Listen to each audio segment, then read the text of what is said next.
Good morning, children. Today we are going to discuss a topic called components of food. So, what are the components of food? In the previous class, we discussed that the food items that we eat are made up of so many ingredients, right? So, these ingredients are obtained naturally either from plants or from animals. So, these ingredients we are eating, we are making our food with these ingredients because these ingredients, they have something important, essential for our body. You are drinking milk. Why? Because you know that milk has got something which is good for your body. You are eating eggs. Why?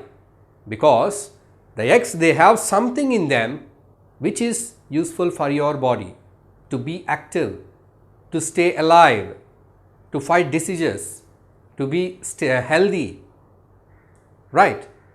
So, we are eating the food and we know the fact that the food, it contains something which is important for our body. We are going to explore what is that something in this lesson.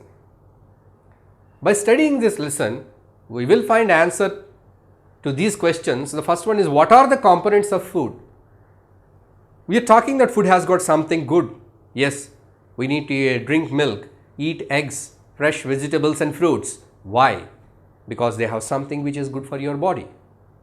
What is that something? What are they? Do they have any specific names? How to identify them? How to prove that? My mama says that this banana has got some vitamin, some mineral. Carrot has got some vitamin, yay. Eat rice, it has got carbs, carbohydrates. So they say all these terms, how to identify them?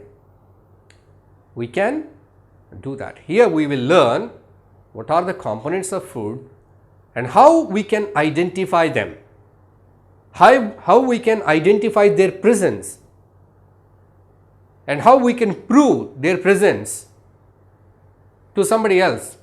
Some of your friends says, hey, my teacher says potato has got starch. I don't believe. You can make him believe with a simple experiment.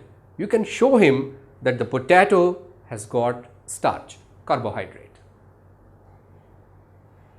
So, here we are going to see what are the components of the food and how to identify them. The next thing, the next answer you will get for this question, like how are they helpful for us? The food we are eating, it has got some essential things which we call them as nutrients. They have got different names, we will see. So, these nutrients, how are they helpful? What is the role of each nutrient? We need to have all the nutrients in a balanced proportion. So, what are the benefits we get from each and every nutrient we are going to learn in this topic? Then we will go to the third one, what kind of diet to be taken? So, what kind of diet to be taken? The diet, it varies from people to people, person to person, place to place, country to country, state to state. They have different type of food items. But basically, they will make their food with a proper mix of all nutrients. If any food is made in such a way, that is called as a balanced food, balanced diet. So, it is very important aspect that you need to know what kind of diet you should take. It depends upon your body weight, it depends upon your body activity, it depends upon your age. So, you are children, that means you are all in the growing stage. You are still growing, you are not grown-ups, you are growing up. Your body need a lot of raw materials to make your bones and flesh, to build up a strong body. You need to supply the raw materials. So, an aged person, old man, they doesn't require much food. If they take more food, they cannot digest. So, depending upon the age group, depending upon the activity they do, somebody is doing a job sitting in front of a computer, needs less amount of food. Someone who is doing very hard physical work, he is lifting the things, carrying the goods, heavy goods, manual work, labor, needs more food. So, different people need different types of food. So anyway, whatsoever the food we take, it should contain different kind of nutrients in a proper proportion, in a right proportion, so that we learn here under this heading about the diet to be taken.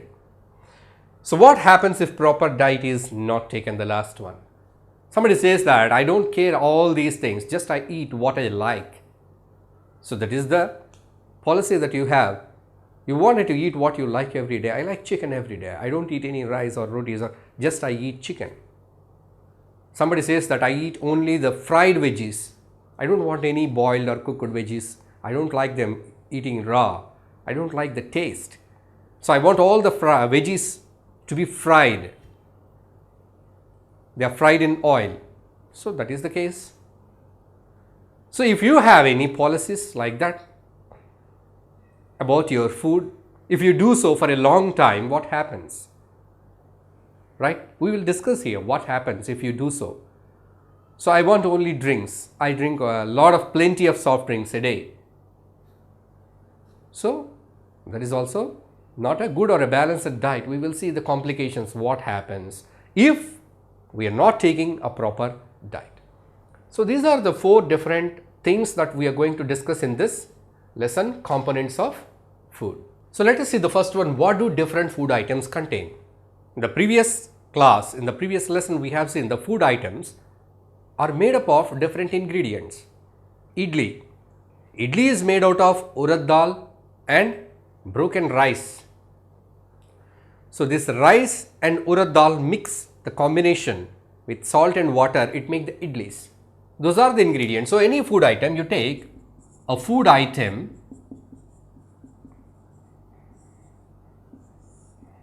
is made up of ingredients.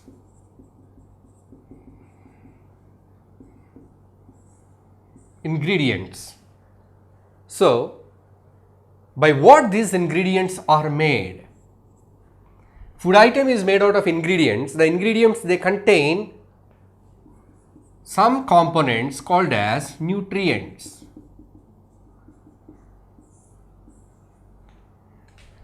So let us see the relation here. We use some ingredients to make a food item. How do we choose the ingredients? We choose the ingredients which are having the nutrients. We don't choose the ingredients which do not have any nutrients. Say for example, to make a food item, I don't choose paper. I don't choose wood or bark of a tree. If I choose the bark of a tree, I choose the wood powder, or I choose the paper, or I choose the leather. If with those items I prepare the food item, is it useful? No, we cannot eat it. Even though you try hard to eat that, you cannot digest it, because those items do not contain the nutrients that are required by your body. You cannot digest it. You don't have enzymes in your body. So to make a food item, what kind of ingredients we are choosing? We are choosing the ingredients which have got good amount of nutrients that are useful for our body, needed for our body. So the ingredients, what we choose to make the food item, the ingredients, they have the nutrients. But here the question comes, all the ingredients, do they have all the nutrients? Of course not. Some ingredients are good in some nutrient. Say for example, first let us see what are these nutrients. There are so many nutrients. We are categorizing them into groups. First, carbohydrates. So carbohydrates is a group of nutrients. There are so many types of carbohydrates, so many types of sugars are there under this carbohydrates. We are categorizing all the sugars and starches to carbohydrates category, and basically we get energy from this nutrients, energy. The second one is proteins. Proteins is the second category. Proteins are the kind of nutrients. We will see their uses in the coming topic. Now let us see the third one, carbohydrates, proteins, vitamins, vitamins, minerals. I write fats here beside carbohydrate, fats or oils. Why I am writing here? Both these fats and carbohydrates provide us with energy. Carbohydrate, fats, proteins, vitamins, minerals, all these are the nutrients. They are very, very important for our survival, for the maintenance of our body. So here, these are the nutrients present in the food item. I already told you that every ingredient do not contain all these nutrients. Say for example, you take rice. The rice may not contain all the nutrients, but it contains some nutrients in larger quantity. Say the rice, it contains maximum carbohydrate, some very less amount of mineral, vitamin content, but major part is carbohydrate, right? So if you take beans or meat of animal, it contains large amount of proteins, less amount of fat and carbohydrate, right? So likewise, if you take any other food item like salt, it doesn't contain any carbohydrate, it doesn't contain any protein, vitamin, it will contain the mineral. Salt is a mineral. So the ingredients that are used to make the food items, the ingredients, they contain some essential components called as nutrients. Some ingredients contain some nutrients in large quantity. So here the major nutrients that we generally identify, carbohydrate, fats and proteins. We can identify them in the food items. So we can test their presence with the help of some equipment, but of course, we cannot test the presence of vitamins and minerals, it is difficult. But easily you can identify the presence of carbohydrate, fats and proteins from the food items. That means the food that you are eating from your lunch bag, you can take some samples of food and you can test it to identify the presence of this particular nutrient. Somebody said that your rice, it is carbohydrate. Yes, you can test a small lump of rice, you can take from your lunch box and you can test the rice whether it contains starch or not. Okay. So the proteins, you can take some pulses and you can test whether they contain protein or not. You can take some egg and you can test it whether it is protein or not.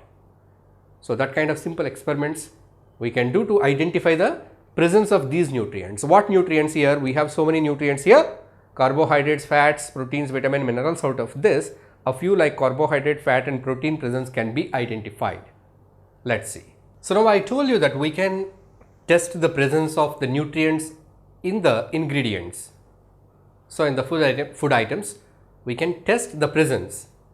So now let us see, for testing carbohydrate, that means to know that whether the food item has got carbohydrate or not. Carbohydrate test.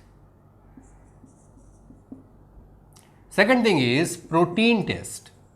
Protein test. The third one is fat test. That is to find out whether the fat is present in the food or not, carbohydrate is present in the food or not, protein is found in the food or not. So what are needed? We need certain items, certain chemicals prepared to do the test. The first one, for carbohydrate, you need iodine solution. Iodine solution. So this iodine solution is available in the laboratory. In your school laboratory, your teacher will provide you the iodine solution. If you do not have iodine solution, you can take one small test tube, half filled with water. Now add a few drops of tincture iodine. Tincture iodine is available in the medical shops, used in the dressing. So that iodine you can add, your iodine solution is ready. For the protein test, you need to have copper sulfate solution. Copper sulfate solution. So along with this copper sulfate solution, you need caustic soda solution, caustic soda, copper sulfate plus caustic soda. So, separately you need copper sulfate solution, at the same time you need caustic soda solution also. So, to make the copper sulfate solution, what do? You take 2 grams of copper sulfate and add with 100 ml of water. In the same way, for this caustic soda solution, you need 10 grams of caustic soda and add it to 100 ml of water. Your solution is ready. Solutions are ready. Copper sulfate solution, caustic soda solution. So, to do a fat test, what you need is, you need a paper, just a small paper you need to do that. Now, let us see here how to do the carbohydrate test.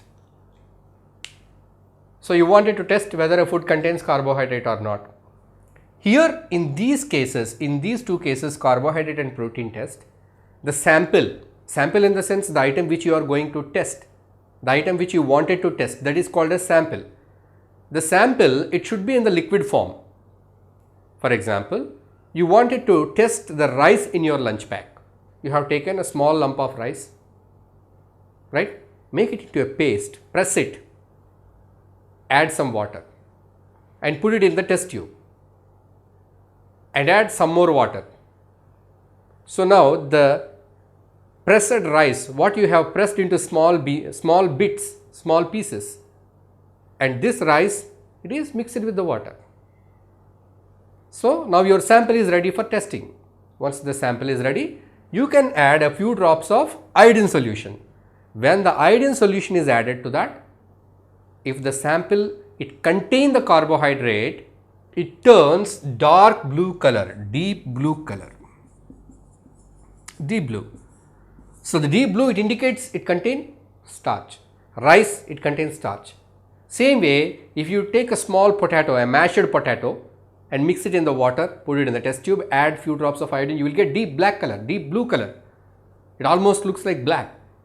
It's because the potato, it contains the starch. So, the food item which you have selected, if it is not having any starch, there is no color change. If the color is changed to dark blue or deep blue, it indicates the sample, it contains carbohydrates. In this way, you can test the presence of carbohydrate in the given food item. You are given some food item and you are asked to test whether carbohydrate is present or not. What do? You take the food item and you make your sample ready. How do you make your sample ready? Take the food item, crush it, mix it with water. So, it should be in a liquid form because we are adding the solution, it should properly mix and react with that. Sometimes on a solid also you can directly test. Say for example, you have cut the potato into two halves. On the cut half of the potato, if you put some iodine drops, you will see that the iodine drops, they turn dark blue color. Right. So, on the rice also directly you can put, but in some cases if you wanted to see the test properly, then you can take it in a test tube, mix it with water. Right. Otherwise directly you can put the iodine drops on the food item itself, but you see that you do not taste or eat the food after you put the iodine drops. So, we are not supposed to taste or smell these chemicals. These are all chemicals. Iodine solution, copper sulfate solution, caustic soda, nothing to be tasted or smelled. And more important is that you need to do these activities in the supervision of either your teacher or your parents or any of the elders, your brother or sister, elder brother or sister. You cannot do all these things alone, you cannot make your own experiments. You have to follow all the cautions that are to be followed while doing the experiment. So, here iodine solution can be put directly on the food item, or you can take the food item and you can make your liquid sample, mix it with the water, then add the iodine drops to identify the color change. So, when do you confirm the food has got carbohydrate? When the color changes to deep blue color, then you confirm that the food has got carbohydrate. If there is no color change, there is no carbohydrate in the given sample. So, moving on to the next one, protein test. You wanted to know whether the food item has got protein or not. So you are going to test whether a piece of chicken or something, beans, you crush them, mix with water. Now here you are going to add copper sulfate solution and caustic soda solution. So now let us see how to do this protein test. Take a test tube, add approximately 10 drops of water. Now take your sample, which sample you are going to test it, crush it into fine paste or powder, then mix the paste or powder to this water. And now you are going to add 2 drops with the help of a dropper. 2 drops of copper sulfate, CuSO4, copper sulfate, and 10 drops of caustic soda. You're going to add here and shake it.